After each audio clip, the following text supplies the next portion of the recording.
Hey everybody, it's Master Gallengeist here, bringing you my thoughts on the iPhone 7 reveal and the Sony reveal of the PlayStation 4 Slim and PlayStation 4 Pro. So, in regards to the iPhone 7, there's not much kind of change going on. I mean, there's the incremental increases that we're getting, but the biggest thing is the removal of the headphone jack and instead going through the Lightning port. And I think this is a misstep on Apple's part because, I mean, everybody knows what usually happens with headphones. They usually get yanked out sometime along the way because it's just the nature. It's gonna happen. And the thing is, that's also where you charge the phone. So that's gonna get damaged. So that's gonna be pretty much have to be shipped out to be fixed. And I've also heard that the cords for the lightning cords are usually not of the best quality, and those are also going to probably be a pretty big issue because they have a closed system. Where else are you going to get those cords and those charging ports fixed? At Apple. And it's just like, okay, this isn't really been thought out, I think. I mean, they're like, let's get rid of the headphone jack. Yay! But let's put it in the same port that we charge it because that'll probably have no bad repercussions whatsoever. And we'll have to wait and see what happens because I think that we're going to see more damaged lightning ports because of things getting ripped out and charging cords just going all crazy. It's like you should have just kind of held off and had big kind of increases, and it's like this isn't the way to kind of go about it. And they also are like, oh, here's our wireless earbuds. And it's like, okay, one, how do you charge them? And two, we're probably going to lose them the second we put them down because either something's going to eat it or it's going to go someplace and we're never going to find it. And there better be an app to pretty much try and find it. Otherwise, you just wasted $150 to $160 on those things. Apple, why? I mean, you've built yourself as a premium name. You should have quality as your biggest concern. A quality product that actually does stuff that your customers want them to do. Now, granted, I've usually been an Android user, but I have used like iPods and all that, and it's just like, why are you doing this? I want good competition. Don't just do stupid things. But then again, that means other companies can try and fill the void and try and make a better product. Though Samsung's going to have to watch out because of their exploding phones. I don't know how that would have gotten out of testing. That's a whole nother issue. But as long as that doesn't lead to iPhones exploding, we mainly just have to look into and focus on the part that it's really kind of, you would think it would be good to have one port that you would charge and listen to music, but it's kind of a reason that they've been separate at this point. So we'll have to see what happens when it actually launches and what kind of issues start to pop up. So now we're going to be moving on to Sony and their PlayStation 4 Slim and 4 reveal. I did not watch the reveal, but I heard that it was kind of elongated for what was going on, and they're like, oh, look at the 4K and everything. It's like, yeah, that'd be cool if I was watching this on a 4K TV. And they're talking all about 4K and everything, and it's like, neither the Slim nor the Pro have a 4K Blu-ray player. I'm like, why? Your company owns Blu-ray. Can you take a loss on that and just like put it in? Because eventually games are probably going to be printed on 4K Blu-ray discs. Unless at some point down the line another competitor comes up and has an even better optical storage and it just creates a new thing where we have to rebuy all our movies and games. But that's neither here nor there. Their main message is that, oh, it's all 4K, 4K, 4K, and they don't have a 4K Blu-ray player, and the Xbox One S does? Okay. And it's like looking at these and wondering, this doesn't kind of really make sense. I mean, yes, they needed the Pro in order to have the beefier power for the PlayStation VR, and they need that to work. They need that to push games. They need AAA games on that thing. That's where Microsoft lost out with the Kinect, because almost everything that was built for the Kinect wasn't AAA quality. That's what they need here.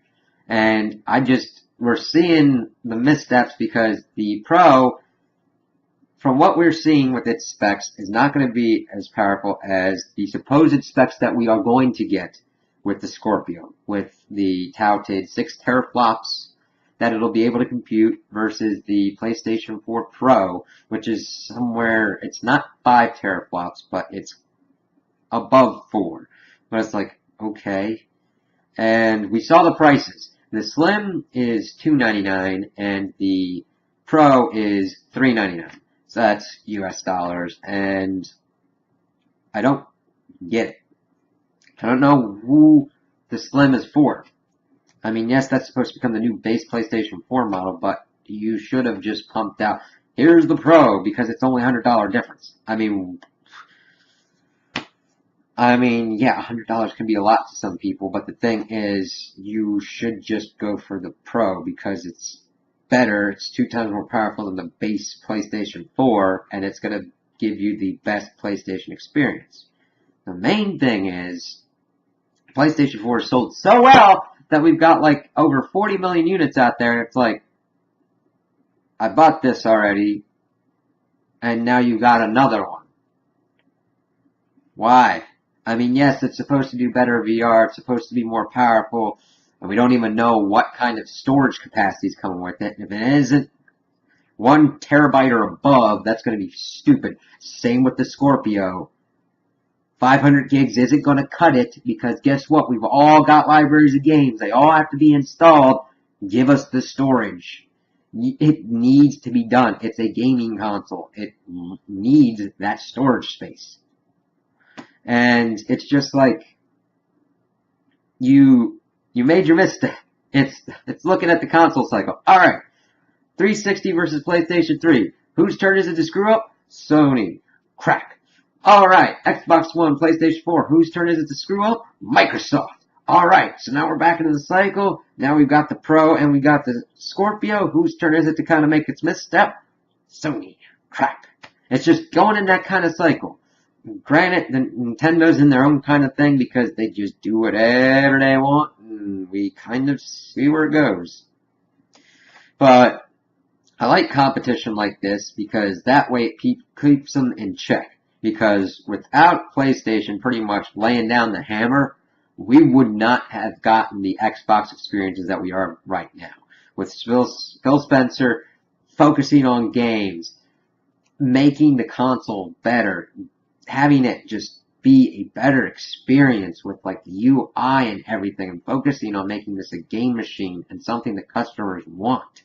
I did a case study on what happened with the Xbox One marketing, and they've pretty much done all of the suggestions that I had, like either make Kinect better or take it out, price drop the thing, revamp the console, or even relaunch the console, and they're doing all that.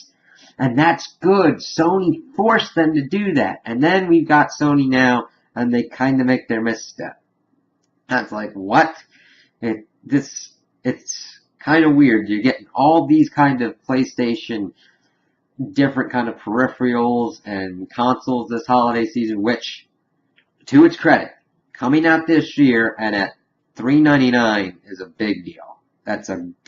Those were 2 good moves on PlayStation's part with the Pro, at least for now. Otherwise, in their strategy, I would have thought that it probably would have been better to just announce a slim model, let the VR kind of work as best as it can on the PlayStations that are out there, maybe wait a year or 2 after the Scorpio come out and drop the PlayStation 5 bundled with VR, showcasing the actual beast power that it would have. Because right now, I know console powers can kind of fluctuate and it doesn't really matter in the long run. It matters if there's good games on there. But if it's a good game and it runs better on one console than another, people flock to that console. So this is pretty much Microsoft's opportunity to use the Scorpio to try and gain ground over what they've lost since the initial launch. Could they come back? if they do pricing completely right and do everything right, like check all the boxes, we've got like amazing price, amazing games, like VR or AR going with that thing.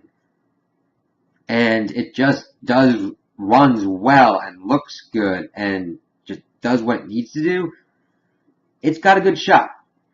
I'm not saying I'm not saying it will do it, but it's got a good shot to make up the lead if this angers enough Sony customers to switch ships. Because in addition to this kind of stuff, they've increased PlayStation Plus's price to be on par with Xbox Live, even though I've heard that sometimes the services are kind of weird, that they would randomly go out with the hackings and all that. It's just like, Sony, you own a good amount of stuff. You should have just dug deep and done it. What Microsoft's done with their giant war chest of money, and you're like, you know what? If they decide to take losses on certain stuff to regain market share, that's a valid thing for them to do, and I think they're in a better position to do that than Sony. But granted, Sony's got the lead now, and it's their game to kind of lose. So we'll have to see what happens, and I don't want one or the other to completely lose. I want a good kind of back and forth. So we'll kind of have to see what happens and see how this works out this holiday and next holiday when the Scorpio is introduced. So those are my thoughts on the iPhone 7 and PlayStation's reveal. Tell me what you guys think in the comments below. If you liked them, if you didn't like them, if you agree with me, if you disagree with me. Also, like and subscribe, and I hope you have a good day.